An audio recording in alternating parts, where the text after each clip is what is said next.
أعوذ بالله السميع العليم من الشيطان اللعين الرجيم. بسم الله الرحمن الرحيم. الحمد لله رب العالمين والصلاة والسلام على أشرف الأنبياء والمرسلين وخاتم النبيين بالقاسم محمد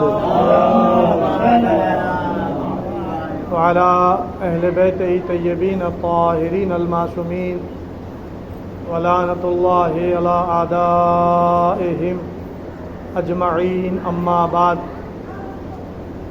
وقال سبحانه تبارك وتعالى في قرآن مجيد الفرقان الحميد وهو أصدق الصادقين وقوله الحق.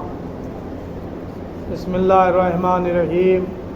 قل لا أسألكم عليه أجرا إلا المودة في القربى.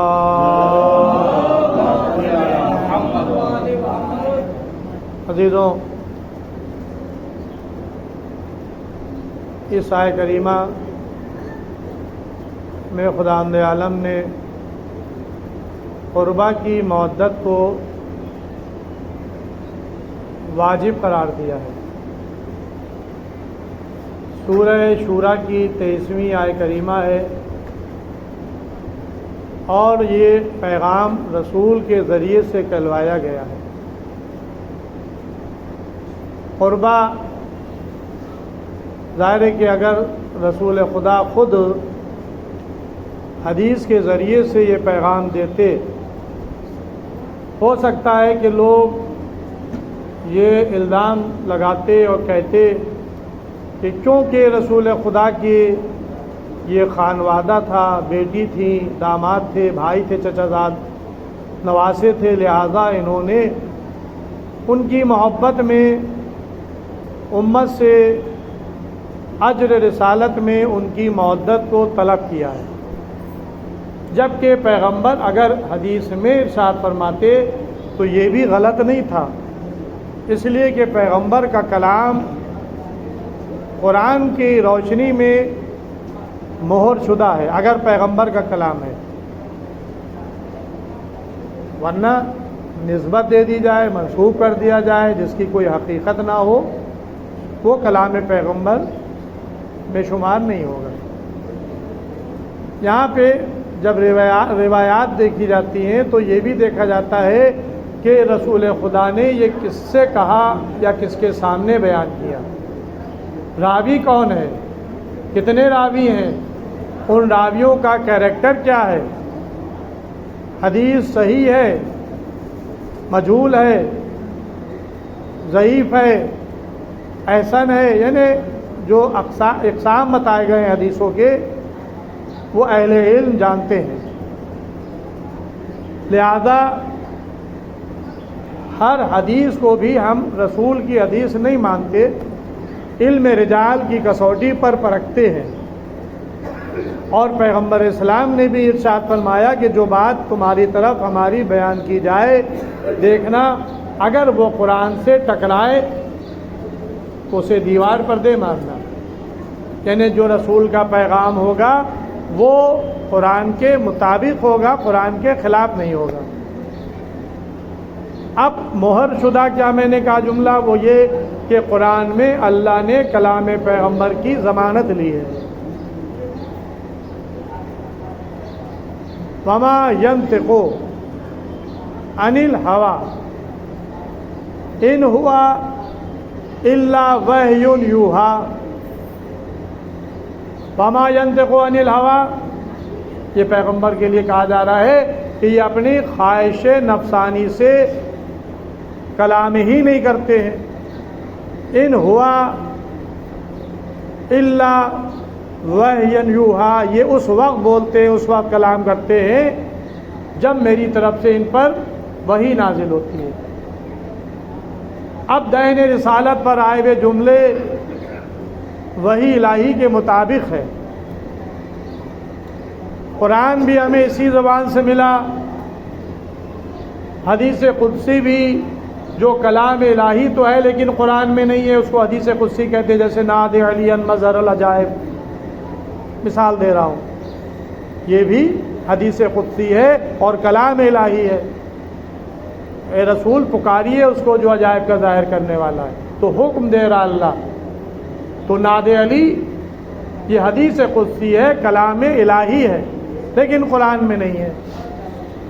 تو ایک کلام الہی وہ بھی زبان رسالت پہ آیا، ایک حدیث قدسی جو کلام الہی ہے قرآن میں نہیں ہے وہ بھی رسول کی زبان سے ملا، اور ایک حدیث رسول خود رسول کا کلام، لیکن وہ بھی بربنائے وحی ہوتا ہے، خواہش نفسانی سے نہیں ہوتا۔ تو عزیزو اگر رسول خود بھی کہہ دیتے تو کوئی حرج نہیں تھا کہ کلام الہی بربنائے وحی ہوتا ہے، لیکن اللہ نے قرآن میں سورہ شورا کی 23ویں آیت میں یہ ارشاد فرمایا، قل لفظ قل کے ساتھ، قل ہو اللہ احد، کہہ دے اللہ احد ہے، اکیلا ہے، اس کا کوئی شریک نہیں ہے۔ تو جس طرح سے توحید کا پیغام لفظ قل کے ذریعے سے اللہ نے دیا، اسی طرح سے اہل بیت کی مودت بھی لفظ قل کے ذریعے سے مسلمانوں پر واجب قرار دی۔ قل کہہ دے لا اسألکم علیہ اجرا، ہم تم سے کوئی اجر رسالت کی مزدوری نہیں مانگ رہے ہیں، الا المودۃ فی القربى، سوائے اس کے ہمارے قرابت داروں سے مودت کرو۔ اب ظاہر ہے کہ آیت تو بظاہر مختصر ہے، لیکن اس کے اندر بہت سے راز اور سی باریکیاں پوشیدہ ہیں، ہم اس کو نہیں بیان کر سکتے، حق ادا نہیں کر سکتے اس کا۔ چند جملے اس آیت کے ذیل میں ادا کر رہے ہیں۔ اجر رسالت مودت اہل قربا کی مودت، تو اب اجر کون مانگ رہا ہے؟ اللہ مانگ رہا ہے، رسول نہیں مانگ رہے ہیں، کیونکہ اللہ رسول سے کہلوا رہا ہے۔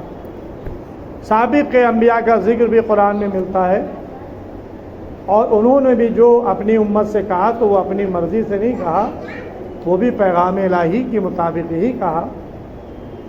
جن نبیوں نے تبلیغ کی ہے، بعض نبیوں کا ذکر قرآن میں انہی الفاظ کے ساتھ آیا ہے، لا اسألکم علیہ اجرا، ہم تم سے کوئی اجر کا مطالبہ نہیں کر رہے ہیں، ہمارا اجر اللہ کے اوپر ہے، اللہ کے اوپر ہے۔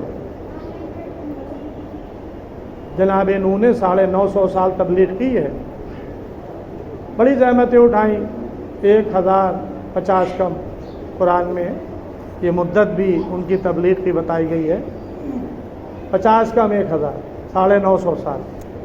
لیکن 950 سال تبلیغ کرنے کے بعد جناب نوح کی زبان پہ جملہ آیا کہ لا اسألکم علیہ اجرا، ہم تم سے کسی اجر کا مطالبہ نہیں کرتے یا نہیں کر رہے ہیں، ہمارا اجر اللہ کے اوپر ہے، بقایا ہے، اللہ ہم کو اجر دے گا اس کا، تم سے ہمیں کچھ نہیں چاہیے، ہم ادھر سے آئے ہیں، اس کے بنائے ہوئے رسول ہیں، اس کا پیغام پہنچا رہے ہیں، لہذا اجر بھی وہی دے گا، ہمیں تم سے کچھ نہیں چاہیے۔ سارے نبی یہی کہہ کر چلے گئے۔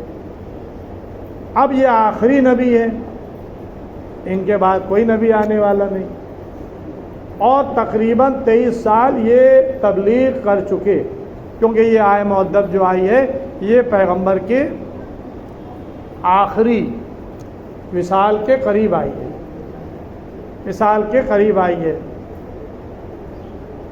اور اس کی تفسیر میں بھی یہ آیا ہے کہ مدینے والے انصار جو ہجرت کر کے آئے تھے ان کو مہاجر کہا جاتا ہے، اور جو مدینے میں تھے اور رسول کا استقبال کیا ان کو انصار کہا جاتا ہے۔ یہ دو گروہ ہیں، ایک مہاجر ہجرت کر کے آئے، ایک انصار جو مدینے میں تھے جنہوں نے پیغمبر کی نصرت و مدد کی۔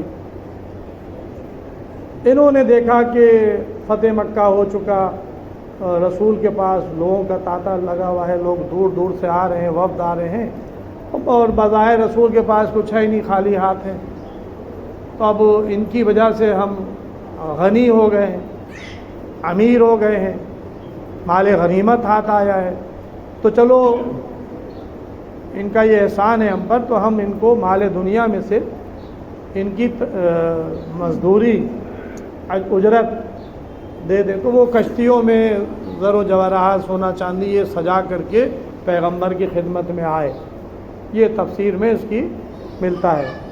آئے، یا رسول اللہ آپ کی محنت، آپ کی مشقت، آپ کی زحمتیں ہم کچھ نہیں آپ کے لیے کر سکتے ہیں، اور آپ کے پاس مہمان آتے ہیں، لہذا یہ ہمارے پاس جو ہے میں آپ کی خدمت میں پیش کر رہا ہوں۔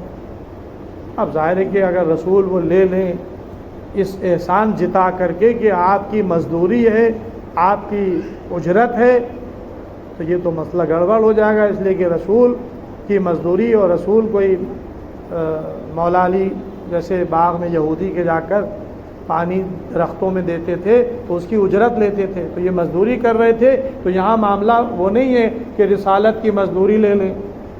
رسالت کام جو ہے وہ بندوں کا تو تھا نہیں، نہ رسول کا اپنا پرسنل کام تھا، یہ اللہ کی طرف سے تھا، تو لہذا یہ مزدوری کیسے لیتے؟ خاموش رہے، کیونکہ بول بھی نہیں سکتے ہیں، وہ لائے ہیں مزدوری، اجرت دے رہے ہیں، تو رسول کیا کہیں؟ خاموش ہیں۔ اب جب یہ بات ہو گئی یہاں تک کہ تب یہ آیت نازل ہوئی، قل ان سے کہہ دیں لا اسلکم علیہ اجرا، وہی جملے جو سابق کے انبیاء نے کہے تھے، لا اسلکم علیہ اجرا، ہم تم سے کوئی تبلیغ رسالت کی اجرت مزدوری نہیں مانگ رہے، الا المودۃ فی القربى، سوائے اس کے کہ ہمارے قرابت داروں سے مودت کرو۔ اب ظاہر ہے کہ بہت تفصیل ہے اس کے اندر، قربہ کیا ہے، مودت کیا ہے، یہ ساری چیزیں قابل تفسیر ہیں، بس اتنا سن لیں کہ جب یہ آیت نازل ہوئی تو رسول خدا سے پوچھا گیا کہ یہ قربہ کون ہے، تو رسول نے اس کی وضاحت کی کہ قربہ سے مراد میری بیٹی فاطمہ زہرا ہے، علی ابن ابی طالب علیہ السلام ہے، اور میرے دونوں نواسے حسن و حسین علیہ السلام ہیں۔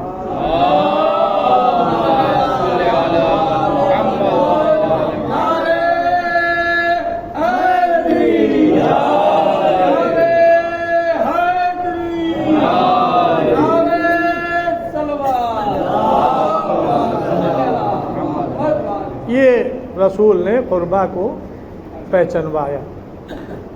اب اس میں ایک یہ بھی پہلو ہے کہ رشتے میں یہ رسول کے چچا زاد بھائی مولا علی اور داماد ہیں، فاطمہ زہرا بیٹی ہیں، اکلوتی بیٹی، حسن حسین بیٹی کے بیٹے ہیں، نواسے ہیں، تو بظاہر تو یہ رشتے ہیں،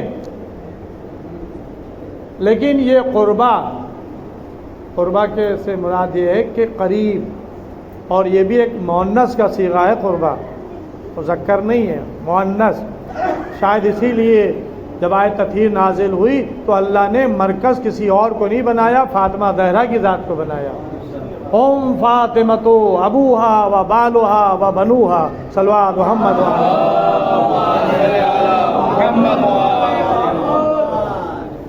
اب دیکھنا یہ ہوتا ہے کہ یہ کہہ کون رہا ہے، اگر رسول خود کہتے تو پھر یہ رسول کے قربہ، لیکن کہنے والا اللہ ہے، تو اس کا مطلب یہ ہے کہ یہ قربہ جو ہیں وہ صرف رسول کے رشتہ دار نہیں ہیں، سب سے زیادہ قریب ترین اللہ کے جو بندے ہیں وہ یہی پنجتن پاک علیہ السلام ہیں۔ قربہ آپ کا جملہ دہرا دوں، آپ وضو کرتے ہیں، کیا کہتے ہیں؟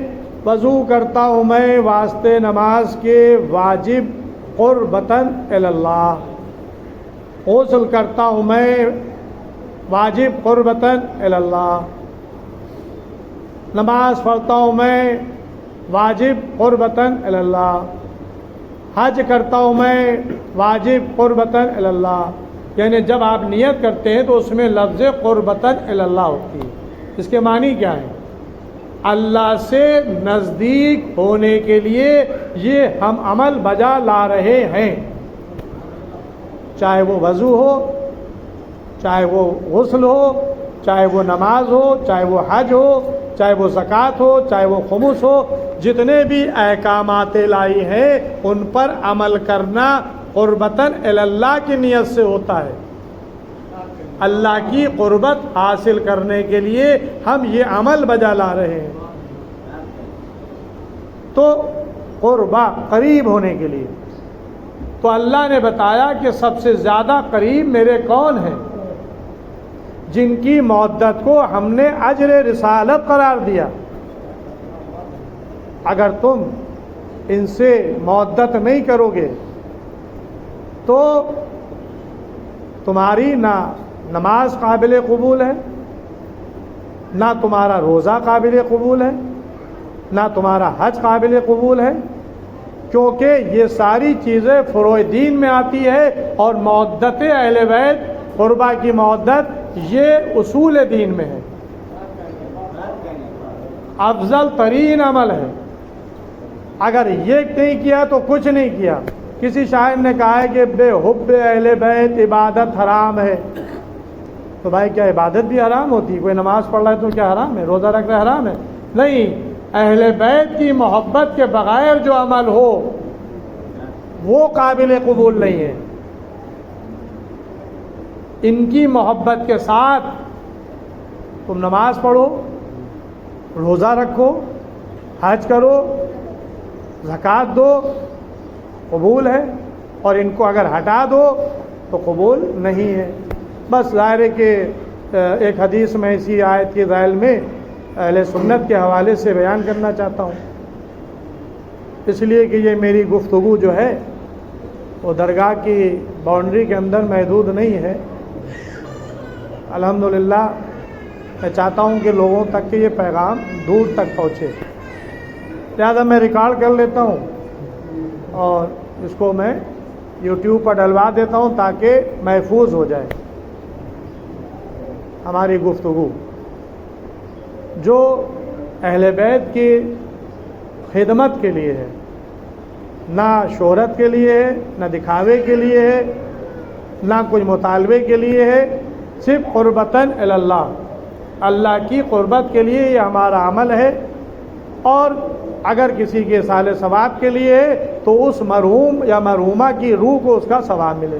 ایک نعرہ صلوات۔ میرا یہی انداز ہے، اور ظاہر ہے کہ عالم بھائی مجھ سے کل کہہ رہے تھے، لیکن کل تک کہ میں نے فائنل نہیں کیا تھا، آج پھر یہ میرے پاس آئے، تب بھی میں نے فائنل نہیں کیا کہ میں مجلس پڑھ دوں گا، لیکن ظاہر ہے کہ جب ذکر الہی کیا تو ذکر اہل بیت کیوں نہ ہو، جو عظیم عبادت ہے۔ جس نے نماز کی قوت دی ہے وہی ذکر آل محمد کرنے کی قوت دے گا۔ صلوات محمد۔ ورنہ میں 2 دن سے گھر ہی پر تھا، نماز میں بھی نہیں حاضر ہو سکا۔ بہرحال مختصر بس ایک حدیث اور ربط مسائل۔ یہ حدیث علامہ مجلسی علیہ رحمہ نے اپنی کتاب حیات القلوب کی جلد سوم میں لکھی ہے، اور علامہ مجلسی مشہور عالم دین ہے شیعہ، اور بہت بڑا کام کیا انہوں نے۔ بہار الانوار انسائکلوپیڈیا اس کو کہا جائے، تو ایران میں اس وقت 110 جلدیں چھپی ہیں۔ پہلے انہوں نے 25 جلدیں لکھی تھیں، موٹی موٹی بڑے سائز میں 25 جلدیں بہار الانوار کی، لیکن اس وقت ایران میں اس کو 110 جلدیں کر کے چھاپا گیا۔ حیات القلوب کی 3 جلدیں موٹی موٹی ہیں، جلایون ہے، رول حیات ہے، بہت سی کتابیں ان کی۔ علامہ مجلسی نے حیات القلوب کی جلد سوم میں آئے مودت کے ذیل میں اس حدیث کو لکھا ہے سنی حوالے سے۔ علامہ فخر الدین رازی، یہ ان کی تفسیر کبیر ہے، قرآن کی تفسیر ہے، انہوں نے آئے مودت کے ذیل میں لکھا ہے کہ پیغمبر اسلام نے ارشاد فرمایا کہ اگر کوئی شخص دن بھر روزے سے رہے رات بھر عبادت الہی میں بسر کرے، کوئی احد کے برابر راہ خدا میں خیرات کرے، اور بے گناہ حرم میں جہاں طواف ہوتا ہے قتل کر دیا جائے، اگر اس کے دل میں ہم محمد اور آل محمد کی محبت نہیں ہے تو اللہ اسے اوندھا منہ جہنم میں ڈال دے گا۔ یہ حدیث بیان کرنے کے بعد رسول نے اسی آئے مودت کی تلاوت کی کہ قل لا اسألکم علیہ اجرا الا المودۃ فی القربى، صلوات محمد۔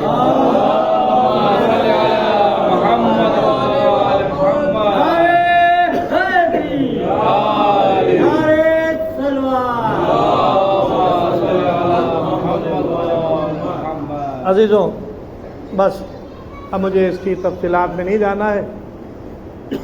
ہم محمد و آل محمد کی محبت اگر اس کے دل میں نہیں ہے، نماز بھی پڑھ رہا ہے، روزہ بھی رکھ رہا ہے، راہ خدا میں خیرات بھی کر رہا ہے، کوئی احد کے برابر بے گناہ قتل کر دیا جائے حرم میں، لیکن بغیر ان کی محبت کے کوئی عمل تمہارا قابل قبول نہیں۔ بہت سی حدیثیں اس سلسلے میں ہیں، چوتھے امام کا بھی واقعہ ہے، بہرحال مجھے بس عزیزوں اب مجھ سے اس سے زیادہ نہیں پڑھا جا رہا ہے۔ اب آپ دیکھیں کہ ان اہل بیت علیہ السلام میں اب محبت و مودت کی ایک الگ بحث ہے، ان سب کو میں نظر انداز کرتے ہوئے آخری جملے اب آپ دیکھیں کہ ان قربا میں جو مرکزی حیثیت ہے وہ جناب سیدہ کو حاصل ہے، کیونکہ جب چادر میں پنجے تنے پاک جمع ہوئے اور اللہ نے ان کا تعارف ملائکہ سماوات میں کروایا ہے، اور جبرائیل نے سوال کیا ہے کہ یا رب ومن تحت الکساء، چادر میں کون کون ہیں، تو اللہ نے یہی کہا تھا ہم فاطمتو، ہم اہل بیت نبوہ و معدن رسالہ۔ اس میں اہل بیت نبوت ہے اور معدن رسالہ ہے، رسالت کی کام ہے۔ ہم فاطمتو ابوہا و بالوہا و بنوہا، اس میں فاطمہ زہرا ہیں، ان کے شوہر ہیں، ان کے پدر بزرگوار ہیں، ان کے فرزند ہیں۔